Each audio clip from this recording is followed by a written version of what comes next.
এই তোমাদের ডিজেওয়ালা যুবরাজ 2-4টে ডিম আর জুতো খেয়ে কেলিয়ে পড়লো, হসপিটালে ঘুরে বেড়াচ্ছে, কেউ ভর্তি নিচ্ছে না। শোনা গো আমার কি কষ্ট বলতো, এ নাকি আবার ডিজেওয়ালা ভাইপো হবে। ডিজে ফিজে ছেড়ে দিয়ে এখন পরীক্ষিত বেলার মরা কান্নার সুর গাইছে। যাই হোক, কালকের এই ঘটনার আসল সত্যিটা কি একটু বোঝার চেষ্টা করবো, চলুন। তার আগে দেখুন ডিম আর জুতো খাওয়ার পরে ভাইপোর পিসি এই রোগের লক্ষণ কি বলছেন। গা বমি বমি করছে, মাথা ঘুরছে, প্রেশার ফ্র্যাকচার করছে। এই অবস্থায় ডাক্তাররা কিন্তু ছাড়তে চাইনি। পিসি এই যা লক্ষণ বললেন তাতে তো ওনাকে কোনো মাতৃসদন হাসপাতালে নিয়ে যাওয়া উচিত ছিল। আর পিসি বলছে সারা গায়ে নাকি রক্তের দাগ। 15 বছর ধরে বিরোধীদের রক্ত ঝরিয়ে এখনো রক্তের কালার চিনতে পারলেন না। ওনাকে কে বোঝাবে বলুন তো? রক্তের কালার লাল হয় আর ডিমের কালার হলুদ। আবার বলছে সারা গায়ে নাকি চাকা চাকা দাগ হয়ে গেছে, জামা নাকি রক্তে পুরো ভিজে গেছে। আপনারা এতগুলো ভিডিও দেখলেন, কোন ভিডিওতে দেখেছেন যে জামার কালার লাল হয়ে গেছে? ঢপ দেওয়ার একটা লিমিট থাকে, অবশ্য অভ্যাস এত সহজে যায় না। বলছে হাসপাতালে ভর্তি নিচ্ছে না, বিজেপি নাকি বারণ করেছে। আরে মুমূর্ষু রোগী হসপিটালে বেড পায় না, আর এখন ভাইপোর গায়ের ডিমের গন্ধ শুকতে ভর্তি নেবে ডাক্তাররা? এতটাই যদি আঘাত লেগে থাকে তাহলে জুতো আর ডিম খাওয়ার পরে কি করে ওই বাড়িতে হেঁটে হেঁটে গেল? সেখানে গিয়ে আবার বিশাল বড় বড় হম্বিতম্বি মারলো।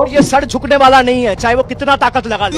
তারপর আবার ফিরে এসে হসপিটাল অব্দি গেল, সেখানে গিয়ে কুপকাত স্ট্রেচার দেখেই উনি শুয়ে পড়লেন। আসলে নাটকবাজি ট্রেনিংটা উনি ভালোই নিয়েছেন পিসির কাছ থেকে। একটু ভালো করে দেখুন, অত বড় রাস্তা, সেখানে বাস লরিও চলতে পারে, সেখানে ওনার সেই কালো কালো লাক্সারি গাড়িগুলো কেন নিয়ে গেল না? যেখানে উনি রাস্তায় বেরোলে প্রধানমন্ত্রীর থেকে বেশি বাউন্সার আর গাড়ি থাকতো, আজকে সেখানে কেন একটা বাইকে করে গেল উনি? তার মানে উনি ইটপাটকেল খাওয়ার জন্য রাস্তা বেরিয়েছিল, হিরো হওয়ার জন্য। আমি বলেছিলাম না, এই ভাইপোর মাথায় সুবুদ্ধি না থাকলেও কুবুদ্ধি কুটকুটকে ভরা। আসলে ভাইপো বেরিয়েছে পাথর খাওয়ার জন্যই। কেন বলছি মন দিয়ে শুনবেন।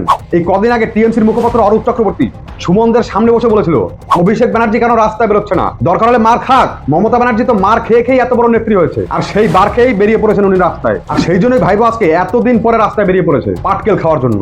আর এই হামলাকারী গর্ধবের দল এই খেলাটা বুঝতে পারেনি। পিসি ভাইপোর পাতা বর্ষিটা টুক করে গিলে নিয়েছে। একটু ভালো করে ভেবে দেখুন তো, এই প্ল্যানিংটা পিসি ভাইপোর টোটালি সাজানো প্লট নয় তো? ভাইপোর সারা লাইফে এরকম হাইপ পায়নি, কালকের ঘটনায় যা পেলো। আর এই নতুন সরকারের গায়ে একটা কালির ফোঁটা লাগিয়ে দিল। সরাসরি টিপ করে ভাইপোর মুখে একটা পাথর ছোড়া হয়েছে। যে ছেলে এই পাথরটা ছুঁড়েছে তার চরম থেকে চরমতর শাস্তি হওয়া উচিত। ওর জন্য একটা ভিলেনকে আজকে বিশাল বড় হিরো বানিয়ে দেওয়া হলো এই ভাইপোকে যারা না চেনে তাদের কাছে। বিজেপির শীর্ষ নেতৃত্ব যেখানে বারবার বলে এসছে যে কোনো টিএমসি নেতা তো দূরের কথা, কোনো কর্মীর গায়ে হাত না দিতে, কারণ ওনারা ভালো করে জানেন এত বড় জয়ের পরে বিরোধীদের উপর যদি হামলা হয় তাতে তাদের বদনাম ছাড়া সুনাম হবে না। আসলে সাধারণ মানুষ অথবা তৎকাল বিজেপি, যাকে বলে পোস্ট পোল বিজেপি, নিজেদের বিজেপি কর্মী প্রমাণ করতে চারিদিকে এইসব ঘটনা ঘটিয়ে বেড়াচ্ছে। আর এতে করে নতুন সরকারের লাভ নয়, বরং ক্ষতি হচ্ছে। আজকে ভাইপো যদি বেরিয়ে আবার নিরাপদে ঘরে ঢুকতে পারতো, কেউ যদি তার পেছনে না লাগতো, তাতে বরং ভাইপো হীনমন্যতায় ভুগতো যে কেউ ওনাকে পাত্তাই দিচ্ছে না। কিন্তু হয়ে গেল তার উল্টোটা। ভাইপোর মতো একটা হুমকি ধমকি দেয়া ক্রিমিনালকে হিরো সাজিয়ে দেওয়া হলো।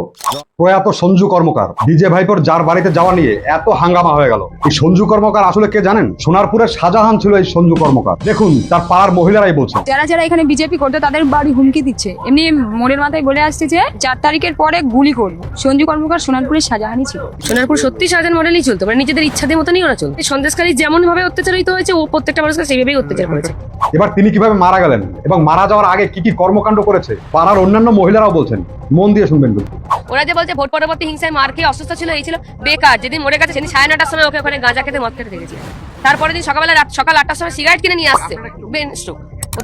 অভিষেক ব্যানার্জি সাজিয়ে এটা বলছে, অ্যাকচুয়ালি কিন্তু ও একজন একটা অ্যান্টি সোশ্যাল। মদ খেত, গাঁজা খেত, হুমকি দিত, রাস্তায় দাঁড়িয়ে ওপেন মদ গাঁজা খায়। এত ক্ষোভ আমাদের অভিষেকের উপর থাকতো না। যদি অভিষেক একটা ভালো ছেলে মারা গেলে আসতেন তাহলে আমরা এত ক্ষোভ দেখাতাম না। এই ছেলেটা একটা বদমাশ, গুন্ডা, চোর, মাতাল, মানে যত রকম দোষ সব কিছু চরিত্রের মধ্যে ছিল এবং সে নেশা করেই মারা গেছে। শুনলেন তো সঞ্জুর পাড়ার মহিলারা কি বলছেন সঞ্জুর সম্পর্কে। এবার প্রথম কথা হলো, সঞ্জু মারা গেল ব্রেন স্ট্রোক করে, অথচ টিএমসির সব নেতা নেত্রী এবং তাদের চামচারা কি বলে বেড়াচ্ছে সে নাকি ভোট পরবর্তী হিংসায় মারা গেছে। কত বড় মিথ্যাচার বুঝতে পারছেন? এরা আসলে শকুনের মতো লাশ খুঁজে বেড়ায় নোংরা রাজনীতি করার জন্য। আর দ্বিতীয় কথা হলো, এই সঞ্জু যে টিএমসি কর্মকর্তা ছিল সেটা কিন্তু পরিষ্কার, এবং তার অঞ্চলে রীতিমতো শাহজাহানের মতো সে দুষ্কর্ম করে বেড়াতো। এবার একটু ভাবুন তো, এই পিসি ভাইপো কাদের হয়ে ওকালতি করে বেড়ান? আসলে ভোটের হিংসার ফলে একটাও লাশ খুঁজে পায়নি, তাদের সেই চিরাচরিত নোংরা লাশের রাজনীতি করার জন্য।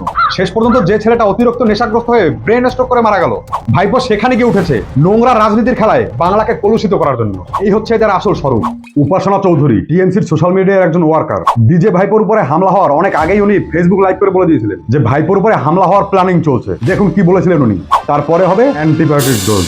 সঞ্জু কর্মকার আমাদের সহযোদ্ধা, যাকে আমরা হারিয়েছি, তার বাড়ির একদম নিকটে এইভাবে একটা বড় শতাংশ লোকজনকে খাইয়ে দাইয়ে তার পরবর্তীতে সেখানে শুধুমাত্র রাখা হচ্ছে যাতে অভিষেক বন্দ্যোপাধ্যায় এবং সেই সকল কর্মী যারা তার সাথে সেখানে উপস্থিত হবে তাদেরকে হেনস্থা করা যায়, এই জিনিসটা গণতান্ত্রিক জায়গায় একটা আঘাত। দিদি আমার লক্ষ্মী নিজের মুখেই সাক্ষী। তা দিদি, আপনারা যদি আগে থেকে জেনেই থাকেন যে আপনার দাদার উপরে হামলা হবে, তাহলে সেখানে আগে থেকে পাঠালেন কেন? ভাইপোর ওখানে যাওয়ার টাইমটা তো চেঞ্জ করতে পারতেন, দরকার হলে 2 দিন পরে যেত। আপনারা যেহেতু আগে থেকে জেনে গেছেন, তাহলে পুলিশে কমপ্লেন করতে পারতেন। আচ্ছা, সেটাও পারেননি বুঝলাম, কিন্তু আপনার দাদাকে কেন মোটরসাইকেলে পাঠালেন? তাও আবার বাইকের হেলমেট পরিয়ে নয়, ক্রিকেট খেলার হেলমেট পরিয়ে।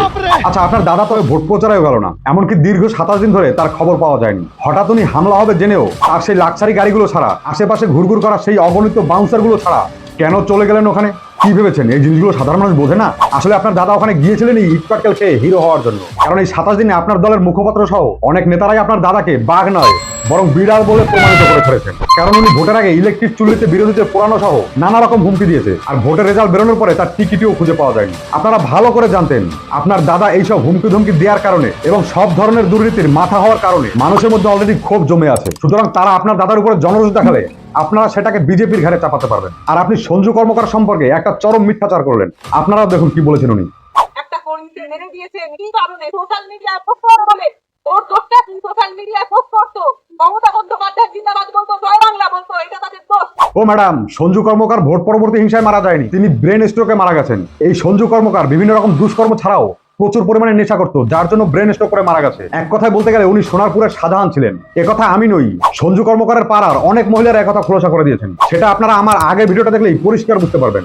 এরকম একটা নেশাগ্রস্ত দুর্নীতিবাজকে আপনি বলছেন পোস্টবল ভায়োলেন্সে মারা গেছে। আচ্ছা, আপনার এরকম মিথ্যাচার করতে এতটুকু লজ্জাবোধ হলো না? অবশ্য আপনাদের দলের তো আবার এগুলোই ক্রাইটেরিয়া, মিথ্যা কথা বলা, দুর্নীতিকে প্রশ্রয় দেওয়া, আর এইসব সঞ্জুর মতো যত ক্রিমিনালকে বাড়তে দেওয়া। এই উপাসনা চৌধুরী একদিন অভয়ের মাকে কুমাতা বলেছিলেন। কলিযুগে কুমাতাও হয়। একটা মেয়ে হয়ে একটা সন্তানহারা মাকে কুমাতা বলতে আপনার বিবেকে বাঁধেনি? আসলে আপনারা মিষ্টি ভাষায় নিজের নোংরা মানসিকতাকে মানুষের সামনে প্রকাশ করতে দেন না, অথচ আপনি সকাল বিকাল 3 বেলা যারা দেশের স্বার্থে দশের স্বার্থে দুর্নীতির বিরুদ্ধে কথা বলে তাদের ধিক্কার জানান। সুতরাং আপনার মতো নোংরা মানসিকতা মানুষকে আমি আজকে ধিক্কার জানাতে বাধ্য হচ্ছি। ধিক্কার ধিক্কার ধিক্কার আপনাকে। ছি। জয় ভারত।